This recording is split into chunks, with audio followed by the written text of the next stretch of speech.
বাসায় মেহমান আসাতে আমি ঝটপট করে বিকালের নাস্তা বাসায় তৈরি করে নিলাম। আসসালামু আলাইকুম, সবাই কেমন আছেন? আশা করি সবাই ভালো আছেন। আলহামদুলিল্লাহ আমরাও ভালো আছি। আমার ভাইয়ের মেয়েরা আসছিল, তাই ভাবছিলাম তাদের বিকালবেলা আমি একটু নাস্তা তৈরি করে খাওয়াবো। কি নাস্তা তৈরি করে খাওয়াবো সেটাই ভাবছিলাম। তারপর ভাইজিদের জিজ্ঞাসা করলাম তোমরা কি খাবে? বললো ফুপে আমরা চটপটি খাবো আর মোগলাই খাবো। এদিকে নিমকি ভেজে নিচ্ছিলাম। নিমকি ভাজার আগে আমি ছোলার বুটটা ভালো করে সিদ্ধ করে নিছি। যেহেতু সিদ্ধ করে আগেই নিচ্ছি, পরে আমি নিমকিটা ভেজে নিচ্ছি, না হলে নিমকিটা নরম হয়ে যাবে। এদিকে আমি তেঁতুল ভিজিয়ে রাখছিলাম, তেঁতুল যেহেতু লাগবে চটপটির জন্য।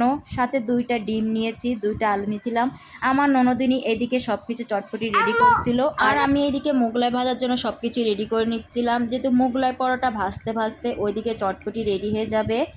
আমার মতো কে কে বাসায় এভাবে নাস্তা তৈরি করে বিকালবেলা খান, অবশ্যই আপনারা কমেন্ট করে জানাবেন। ভিডিওর মাঝে আমি একটা কথা বলতে চাই আপনাদের, আমার ভিডিও যারা নিয়মিত দেখেন আর আমার পেজে যারা নতুন, তারা অবশ্যই আমার পেজটাকে ফলো করে পাশে থাকবেন। আমার পেজে একটা লাইক কমেন্ট শেয়ার করে দিবেন, আমিও আপনাদের পাশে থাকবো। পেজটা আমার অনেক দিন আগেই খোলা হয়েছে, শখের বসে পেজ খুলেছিলাম। তারপর করে আমি একটু একটু করে সেলের ভিডিও ছাড়ছিলাম। এরপর ভিডিও সবাই দেখছি, কম বেশি দেখে, কিন্তু আপনারা যদি সবাই সবার পাশে থাকেন ইনশাল্লাহ আমরা সবাই সফল হতে পারবো।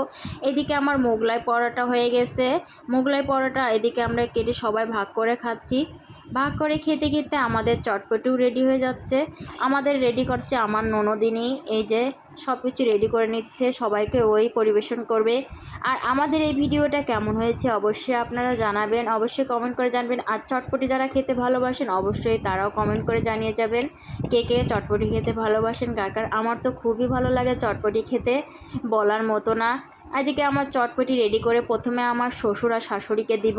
আমি প্রায় এভাবে বাসায় তৈরি করে খাই, যেটা আমাদের ফ্যামিলি সবাই অনেক পছন্দ করে, অনেক প্রশংসাও করে সবাই ইনশাল্লাহ। বিকালে নাস্তার সাথে আমি দুধ দিয়ে পুডিং তৈরি করেছিলাম, সেটাও সবাইকে দিচ্ছিলাম।